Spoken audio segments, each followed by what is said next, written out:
parang gusto nilang slow play to. Slow play nila yung pare. Play. Pero kasi pare, kailangan nila sumugal dito tulad sa pagsugal ng ating Mighty J. Durkee is on the spot here sa ating verticality, sa ating Palas. Gonna be moving up to stairs and also for the ticket. Oh my days! It's gonna be Bullock. He gets one. That's gonna be a pickup. Goes in for a second. But Zen goes in for the trade. It goes out again and again for BCE. Naglalamang na dito pero it's gonna be Durkee all by himself in the ticket position and also for the stairs. Kaya ito ng B, hindi. Tipre, magtiwala ka lang. Sama tayo dito. Palalabas to ng Palas. Eto na siya. Mag-ready ka na. Huli ka! Nakaisa pa nga dito si Durkee. Turning it into 1v1. Lumabas kagad si Wood down. Nakalabas kagad si Wood doon. At mukhang magtatalim siya sa kabilang mundo na ulit. Pero hindi na kasi mukhang lalabanan na. But Wooty is gonna be securing a kill against BG now. Kasi pwede kang mag-swing. Alayo na lalakarin. Uy, wait lang. M4 coming from apat sa ating BG goes in for the mid. He gets one. Mighty J.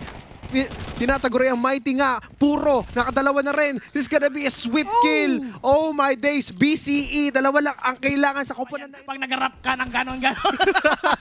Pero siyempre sa mga ganitong sitwasyon, kulang-kulang na lang na mapapag-rush dito ang ating BCE. BG makakapagsunod ka na Mighty position by Mighty J. Craig is sumusunod. But the smoke killer, the smoke criminal, si Sainz. Pero Durkee goes in for the trade. Natito na si Durkee. 1v1. Isolation na para sa kanya. And Wooty is gonna be trying to grab that gun. Any sort of information, this might be the last time for VG right now to take over against BCE. So ang ganda na nangyari doon, nakakuha siya ng baril dito. Turning it into 1v1 situation, pwede niyang patanimin to. At narinig niya na! Ayan na. Okay, may info na siya. Wala ka kay Woods dito, naunahan ka ng info. Hawak-hawak mo yung bomba, patatanimin niya. Hala mo! Sakto ang pick ni Woods. Eto na! Huli ka, Balbon! Huli ka, Balbon! Durkee was taken down by Woods, turning it into 3. Pagdating sa ating stairs, it was a crossfire for them. Actually, connecting with Signs, with the smoke kill. So, naging smoke killer siya dun. So, that would leave VG na natitira na lang dito si Durkee. Grabe yung pinakita doon ng koponan ng BCE na kahit alam niya nag-hero play. So, sabog sa bomba yun. Hindi siya nadali.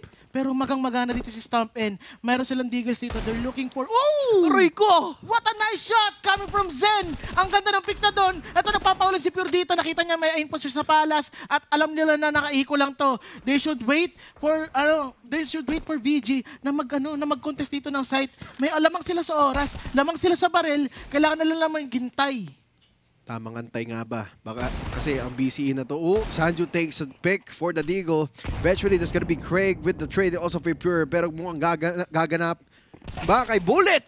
Oh, Sanju, napatulog in Durkee. Ito na ang sunod. Siya na lang ang natitira. Isolation na naman. It's Durkee and Wooty time. Durkee and Wooty time. 2 beses ka na hindi nanalo sa akin, Durkee. Papatunayan ko sa'yo na kaya kita, Wooty. Kayang-kaya ba, Wooty? Kasi si Durkee nakapick na para makapag-defense siya. Pero, whoop. Close angle, but he takes a pick and Wooty gets the extreme cash clutch. Extreme grabe! Solid talaga yung extreme cash clutch! Meron, solid na solid ka! Ilang beses mo na pinatunayan na walang may kaya sa'yo sa 1v1 situation. Tatlo yung kills niya, tatlo yung napatay niya, lahat yung 1v1 situation. Pero si AWP user talaga nila si Bullock at kitang-kita naman nakapag-pick na sa mid. Tatlo na nakatawid pero di na alam kung saan ang impormasyon. Tamang pick lang sa kanan. He gets one! Let's connect ng VG yung mid. At ito, naghihintay si Mighty J na pumasok sila dito sa may connector. Meron pa sa connector, meron nga pa tayo sa ating Palas, meron pa sa ating verticality. Si Zen gets one, that's gonna be a possession for mid. Pero di na alam ang ating tropa na si Mighty J na kapag-hold ng ating jungle. Tamang awak lang dito. Hindi nila kailangan masyadong bigyan information. Pwede pa dito ipag-hold sa ating VG. Pero eventually, it's gonna be Pure. He takes one. That's a bomb on their possession na para kailangan nilang bantayan. At tignan mo, ang mga tropa ng BCE, susubukan na lang isi-secure para hindi na makuha ng BG at mauubusan ng oras. Mauubusan talaga sila ng oras dito dahil nagkamali sila. Nakuha na nila yung mid at hindi nila nabantayan yung bomba. Pinilit nila mag-rotate kasama sa offer. At ito Pure. You want to take down one kaso nasunog. Zen taking down Bullock. And ito, Durkee nakasunog pa kay Pure. Meanwhile, nakita natin si Woods. Nakakuha na naman ng 1v1 situation kasi si Sansu taking down double kill to secure that win. Double time! Kita kung paano ginagawa ng VG ngayon. Nakapag-push sila ng mid, pero eventually Durkee from the verticalities takes a tap for Mighty J. A swings with a flick against Signs. So ito nakapatay kagad doon si Dirk na mabilisan. Dalawa kagad, double kill. So ito nakikita nila dito si Bulek. Hindi nila napapansin. Uy, Nasubot-subot. tatlo! At wala pa rin silang info dito kay Bulek. Pwede silang makisa dito. At Craig is taking down Wood. Bulek, naghintay. Kaso nakaisa! Kaso na-trade lang na mabilisan ni Sansu! At ito, papasok na sa ala ng dire-diretso sa 4v1 situation. May Famas isa. The good play here is to save the gun. Totoo yan pare. Pero Famas kasi, kung kayang-kaya siguro ng ating BCE, makakuha lang maybe si Stampen bilang AWPer nila. Actually, maganda yan pare. Para mas slow down yung defenses ng ating BCE. Kung makukuha man nila yung AWP, yung op ng VG na mayroon sila ngayon, that would take a toll for the next round. At Yes. syempre, kung mag-save din siya, di ba? Laking pera. Laking pera nun. Sa tingin ko, ang gagawin niya dito eco-frag. Nakapagtanim na eh. So, hintayin niya sumabog yung bomba, sabay papatayin niya. Kaso hindi, mautak tong VG, kumuha ng other path, pumunta doon sa may apps para dire-diretso doon. Kasi may info na sila na nandito lang to sa A. Oh, totoo yan pare kasi eventually naman kasi magsisave eh. So, try kung siguro sinugal naman din ni Pure na try niya mag-save na nandito yung VG, baka pwede siya na mag-eco-frag na pabalik. Pero, syempre, hindi na sila magpapatok. Pero ang ating A-set ay makukuha nga ng posisyon ng ating VG. A good play coming from BCE again dahil it's a good push. May eco sila eh. Ito yung sinasabi ko pre, gamble, walang malakas na marami. Kaya mo makapag-pick off advantage yun. Pero VG, meron na sila possession at mukhang mahirapan na dito ang ating BCE. So nakita natin dito, hindi talaga sila makakalaban dito na pag nakapagtanim na yung VG. At they're looking to get someone na lang. Siguro magpa-flank sila, papatay sila kasi nakapagtanim ng bomba, papatay na sila sa wala silang kahit ano. Meron silang flash para kaso hindi, naka-ready dito si Stampen. At hindi, nagkakapag-G-kill pick na mabilisan dito si Mighty J. Para mapigil si Stampen. So may info na sila kung nasaan dito ang BCE. So all they need to do is to save na lang the guns. Iwasan na natin mamatay dito. Kaso itong BCE mukhang nagkakaroon pa ng crazy idea. Mukhang gusto nila ipitin dito sa mid. Kaso hindi, mautak talaga tong BG. Hindi talaga sila lumabas ng mid. Di talaga sisilipin yung pare kasi ang goal nga dito is kung pwede, makag-suffice sila ng kanilang rounds. No? Sinarabas nila yung apat na walang kahit wala silang biniling flash, wala silang biniling armors. So meron na sila is the USP they have dun sa default natin na baril. So pwede nila isugal yun, kumuha sila ng isa. At ito, nakakasabi ko nga lang nakakuha ni Size kay Stampen. At crucial pa yung nakuha niya.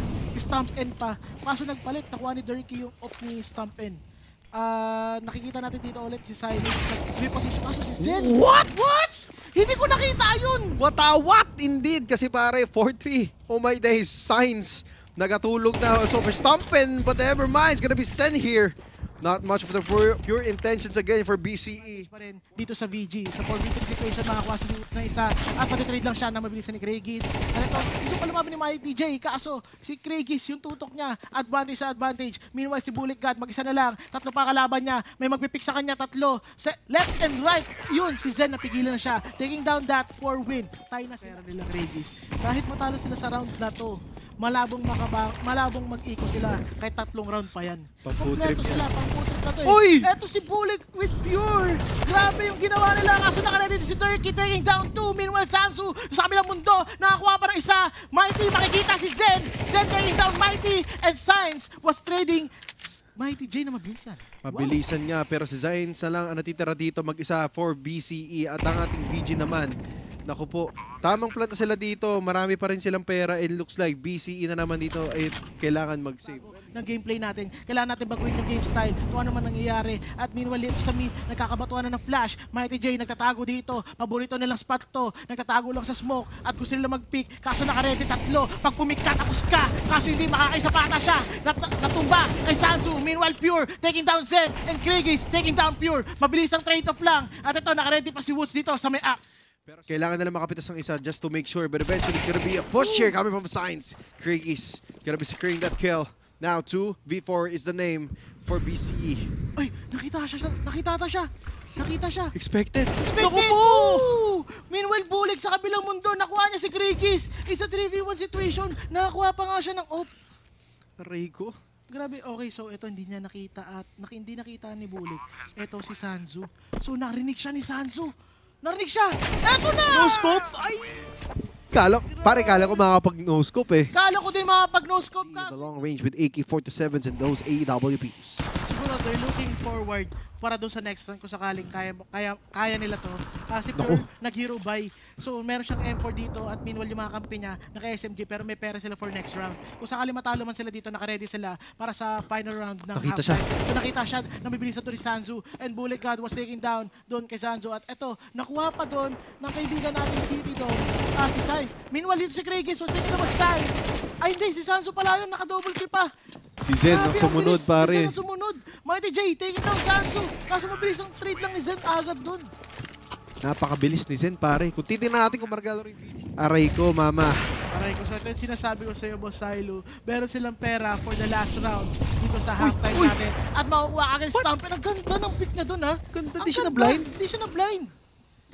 So, grabe, hindi ko in-expect yun. So, ito, kaso ni Pure dito, in-smoke niya itong mid, yung lower mid. Paso nakita siya ni Pure, naunahan siya. Kraigis, expected na nila nandito si Pure. Kaso nakakaisa pa, hindi, na magalang. At Pure will reposition himself. Yan. Mabilis. Nakapag-reposition na pare. Now it's gonna be turn for VG since na wala na si Kraigis dito sa ating roster for the... Oh my days. Pero wait lang. So nagaganapan si Sanzu at si Zen lumalaban pa. Hindi magsasadit dito si ating Stompin. Pero Bulik na nga ang sumunod dito para mamatay ang ating Wooty. Nag-iisa with the 1v2. Hindi niya alam si Zen. Nasa gilid lamang. Yung taming flick na nga. He's gonna be securing that kill. At dito na ba makikita natin ang kaganapan ng isang BCE para ma-take home ulit ang round sa nawala sa kanila against BG. Sanzu just waiting for a good moment. He gets information! And Sanzu with a goddess clutch! Grabe! Goddess. Palace. So ngayon, apat na nga sak dito. Magandang pwesto dito ng Uy! VG. Nakakuha na kagad si Sen ng isa doon. At meanwhile, si Ha? Kraigis and Hindi Stompen nakita. nakakuha ulit ng isa. At mukhang uubusin nila. Pure, isa lang nakuha. Kaso si Zen, tinapos na yung round na yun to get a win. Grabe na, nakapag-switch up. Tingnan mo, kung BCE na ngayon yung terrorist, binabagalan na din nila. Kaya nga, kaso ito si Dirk, kinakakuha na kagad ng isa doon. Take down niya kagad si Pure na sumilip dito sa may A-main. So ito, nakarinig na sila ng footsteps. Molly. Op, hindi ka makakapasok, Mighty J. Namoli na namin yan na maaga. Mainit at pwede ang pa paa. ako mag-pick dito sa'yo. Huli ka! Hoy!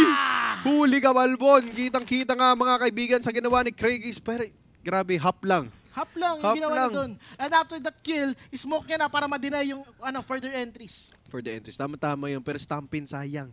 Merong isa sa mid, which is si Sainz. Akala ko makikita niya. Nakita nga ba? Taps to the head. Nag-connect. Pero Zen, naku po, nakapag 180 si Sainz. Pero hindi siya magkakaroon. Meron pa tayong Emperor na kasunod dito para kay Zen. Nakapag double kill na siya. Meron pangatlo para kay Sanchu. At ayun na nga mga kaibigan. It is going to be the double kill. Pero syempre, ang ating BG.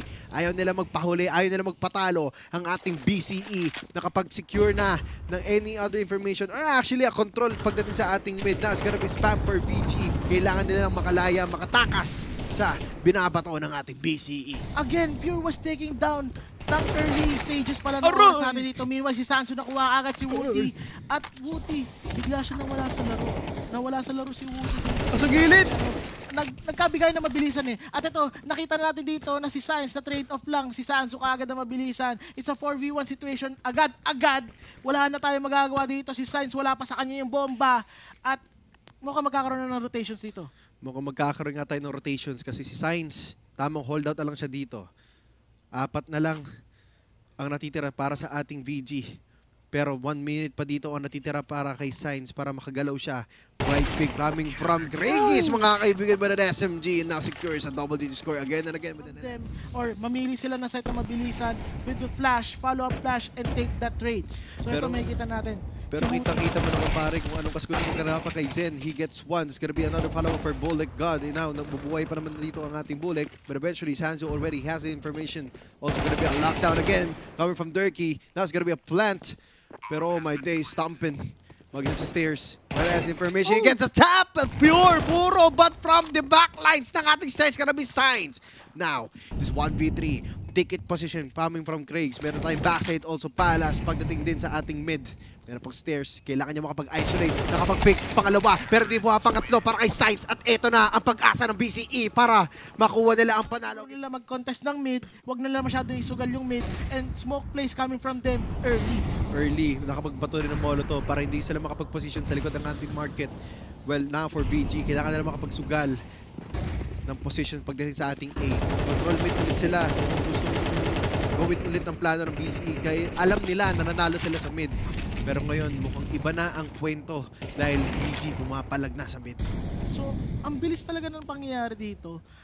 Pag nakahawak to si Stampy ng off, nakakuha agad siya ng isang turning Yan na! a fast 5v1 situation already. Stampin getting double kill. Meanwhile, si Zen nakuha niya pa yung isa doon. At si Bulik na lang ang natitira dito sa laban na to. Kaso hindi, wala nang matitira sa inyo. It's a match point dito sa VG. They're being really, really careful right now. They Yes. don't want to offer any mistakes on whatsoever pagdating sa ating A-side. But eventually, it's gonna be ticket system. Not always on the flag here. But Durkee gets one, not able to go down. Pero back na position goes in for double for Durkee. Mighty J ulit para makapagkuha ng garil. Eventually, it's gonna be Durkee again, all over again. But Pure na lang. Dahil si Pure na papakita ka ng mga pinakamalapitan na banatan. That's gonna be another double kill for Pure. Flash play is the name of the game. Nakapag-flash nga ulit dito pagdating sa ating BG. But BCE Pure is holding it down. Holding it down, yan nagka-smoke na. Nagkaroon para ng flash kasi hindi talaga nagpipick ang VG dito. Masyado silang disiplinado. At ito, papasok na sa site. He's taking his time. Pure is taking his time. Meron pa siyang 50 seconds. Nasa kanya na yung bomba. At mukhang ipipilit niya na to. He need to isolate one player dito. Kaso parang malabo niya ma-isolate si Krigis at si Sansu. Dahil same position, halos same position lang. Kasi pag may disiplinado ka at meron ka ng adobo.